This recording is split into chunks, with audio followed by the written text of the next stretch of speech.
आज हम बात करेंगे उन 4 सिद्धांतों के बारे में, उन 4 प्रिंसिपल्स के बारे में जो हमारे भूतपूर्व राष्ट्रपति श्रीमान APJ Abdul Kalam sir, doctor APJ Abdul Kalam के द्वारा बताए गए हैं।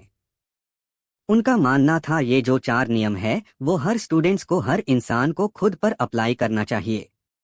अगर कोई भी स्टूडेंट्स या कोई भी इंसान इनको अपने जीवन में उतार लेता है और उनको फॉलो करता है तो इस दुनिया में ऐसी कोई चीज नहीं है जो उस इंसान की कदमों में ना गिर जाए।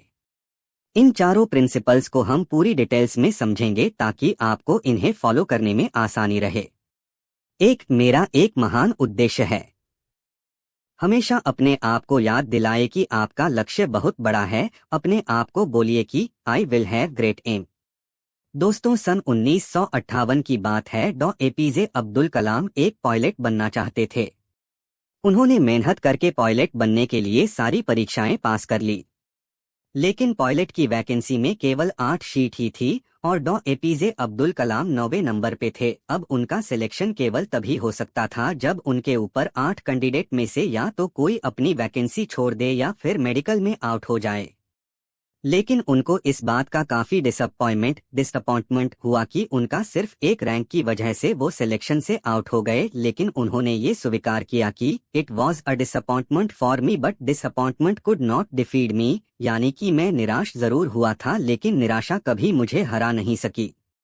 उन्होंने ठान लिया था कि भले ही पायलट बनके एयरक्राफ्ट ना उड़ा सकूं लेकिन एक इंजीनियर बनके, एक साइंटिस्ट बनके मैं एयरक्राफ्ट जरूर बना सकता हूं, मिसाइल बना सकता हूं, रॉकेट बना सकता हूं। और दोस्तों, ये तो किसी को नहीं पता कि अगर डॉ एपीजे अब्दुल कलाम पायलट बनते तो वो कहां तक पहुंच पाते, लेकिन उन्होंने इस बात को जरूर साबित किया कि अगर वो पायलट नहीं बन पाए तो उन्होंने रॉकेट और मिसाइल जरूर बना दिए।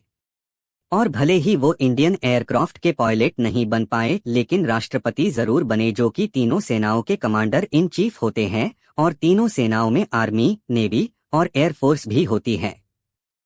दोस्तों, उनका कहा गया रूल नंबर 1, हमेशा अपने आप को बोलिए कि I will have great aim, मैं अपना लक्ष्य ऊंचा रखूंगा। ये प्रॉमिस हमेशा अपने आप को याद दिलाते रहे।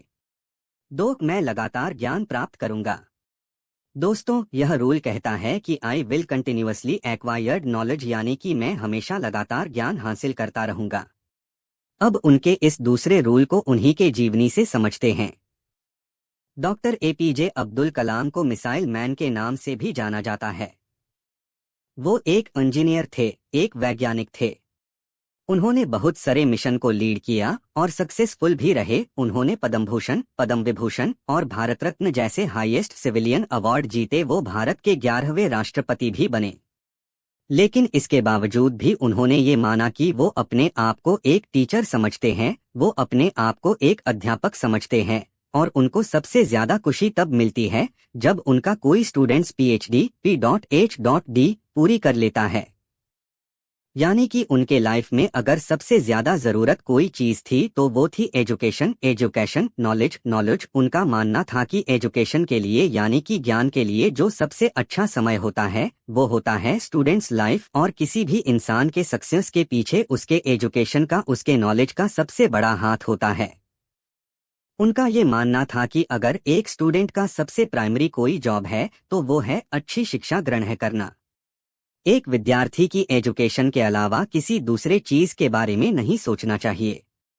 अगर एक स्टूडेंट एजुकेशन के अलावा कुछ और करना चाहता है तो वो वीकेंड्स में किसी हॉस्पिटल के बाहर गरीब लोगों के प्रति अपनी संवेदना व्यक्त कर सकता है, उन्हें खाना दे सकता है, उन्हें खुशी दे सकता है, पेड़ पौधे लगा सकता है, दूसरे लोगों को भी शिक्षा दे सकता है। लेकिन इन सब कामों के बावजूद भी एक स्टूडेंट्स के लिए केवल नॉलेज हासिल करना ही सबसे पहली प्राथमिकता होनी चाहिए। यानी कि आपको हमेशा अपने आप को ये याद दिलाना है कि चाहे कुछ भी हो मैं सीखना नहीं छोड़ूंगा। 3, मैं कड़ी मेहनत करूंगा। डॉ एपीजे अब्दुल कलाम का तीसरा नियम था कि अपने आप से हमेशा ये प्रॉमिस करे कि मैं हमेशा हार्ड वर्क करता रहूंगा, यानी आई डू हार्ड वर्क। दोस्तों, 1973 की बात है। विक्रम साराभाई अंतरिक्ष स्पेस के अंदर के चेयरमैन प्रोफेसर सतीश धवन ने डॉ एपीजे अब्दुल कलाम से कहा कि हमें एक सैटेलाइट लॉन्च व्हीकल बनाना है, यानी कि एक ऐसा रॉकेट जिसमें हम सैटेलाइट रख करके उसको हम अंतरिक्ष स्पेस में भेज सके। डॉ एपीजे अब्दुल कलाम ने इस काम को पूरे जिम्मेदारी के साथ स्वीकार किया। वो इस मिशन प्रोजेक्ट के डायरेक्टर थे, यानी कि पूरी टीम को उनके नीचे काम करना था। उनके नीचे 1000 से भी ज्यादा दूसरे इंजीनियर थे और करीब 10,000 वर्कर थे। इनके अलावा भी ऐसे कई सारे लोग थे जो इनडायरेक्टली इस मिशन से जुड़े हुए थे। इतनी बड़ी टीम को 6 साल का वक्त लगा प्रोजेक्ट शुरू करने से लेकर लॉन्च के दिन तक। 17 अगस्त 1979 इस तारीख को सैटेलाइट लॉन्चर का टेस्ट होना था। लॉन्च के 8 मिनट पहले सारा कंट्रोल कंप्यूटर के हाथों में दे दिया गया, लेकिन उसी वक्त एक चेतावनी आई कि लॉन्चिंग में कुछ दिक्कत है। लॉन्च के ठीक 4 मिनट पहले ये डायग्नोस किया गया कि कुछ लीक्स है, लेकिन उनके टीम के जो एक्सपर्ट्स थे उनकी ये राय थी कि लीक्स के बावजूद भी रॉकेट में इतना सफिशिएंट ऑक्सीडाइजर है कि वो अपना लॉन्च जारी रख सकते हैं, और मिशन लेटर होने की वजह से डॉ कलाम को ये डिसाइड लेना पड़ा कि वो रॉकेट को लॉन्च करेंगे। लेकिन लॉन्च के कुछ मिनट बाद ही वो रॉकेट पृथ्वी की कक्षा में ना जाकर बंगाल की खाड़ी में जाकर गिर गया। 6 साल की मेहनत, हजारों लोगों के कई लाखों वर्किंग आवर, जनता का पैसा और मिशन 2 मिनट में फेल हो गया। लेकिन जैसा कि डॉ APJ Abdul Kalam rule number 3 में बताते हैं कि हमेशा अपने आप को याद दिलाते रहे कि आप कड़ी मेहनत करते रहेंगे, ठीक उसी नियम का अनुसरण करके डॉ एपीजे अब्दुल कलाम अपनी टीम के साथ 1 साल और कड़ी मेहनत करी, और प्रोजेक्ट के शुरू होने के 7 साल बाद आखिरकार उन्होंने साबित करके दिखाया कि कड़ी मेहनत आपकी असफलता को सफलता में बदल सकती है।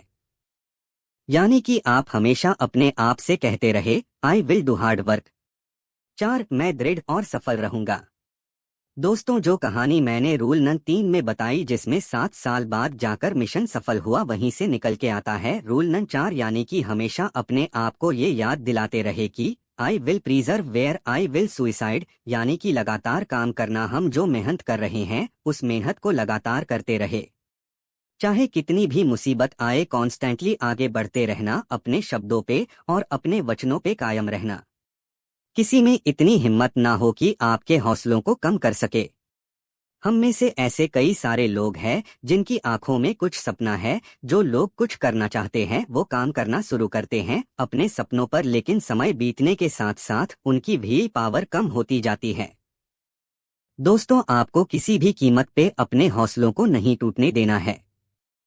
डॉ एपीजे अब्दुल कलाम का मानना था कि आप तब तक अपना जिद ना छोड़िए जब तक आप अपने लक्ष्य तक नहीं पहुंच जाते, और आपका लक्ष्य है आपकी यूनिकनेस, आपका सबसे अलग होना, आपका पहचान सबसे अलग होना, और आपके इस यूनिक बनने के सफर में आपकी मुसीबतों का सबसे अहम रोल होता है। अगर आप अपने मुसीबतों से डरना छोड़ दिया, उन पर से ध्यान हटाकर उनके हल के बारे में सोचना शुरू कर दिया और उन पर काम करना शुरू कर दिया, तो आप किसी ना किसी दिन इस दुनिया में सफल जरूर हो जाओगे। दोस्तों, लास्ट में एक बार और इन चारों रूल को रिवाइज कर देता हूँ। 1. अपने आप को याद दिलाए कि आपके पास में एक बहुत बड़ा सपना है, you have must a big dream. 2. अपने आप को हमेशा याद दिलाए कि आपको सीखना नहीं छोड़ना है, you must continuously acquired knowledge. 3. कड़ी मेहनत करे, मेहनत में कोई कमी ना छोड़े।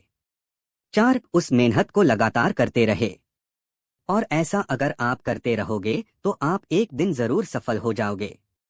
आज हमारे बीच में मिसाइल मैन, इंजीनियर, वैज्ञानिक और भूतपूर्व राष्ट्रपति डॉ एपीजे अब्दुल कलाम सर नहीं हैं। जैसा कि उन्होंने ये बताया था कि वो अपने आप को एक अध्यापक ही समझते थे। उन्होंने अपनी आखिरी सांस भी Indian institute of management Shillong के स्टूडेंट को एक लेक्चर देते हुए की, जिस लेक्चर का टॉपिक था क्रिएटिंग अ लिविएबल प्लैनेट अर्थ। वो 4000 वर्ड्स का उनका लेक्चर अधूरा रहा। मानो उनका कहना ये था, जाते जाते कि वापस फिर आऊंगा लौट के, लेकिन प्रकृति के नियम को कौन बदल सकता है।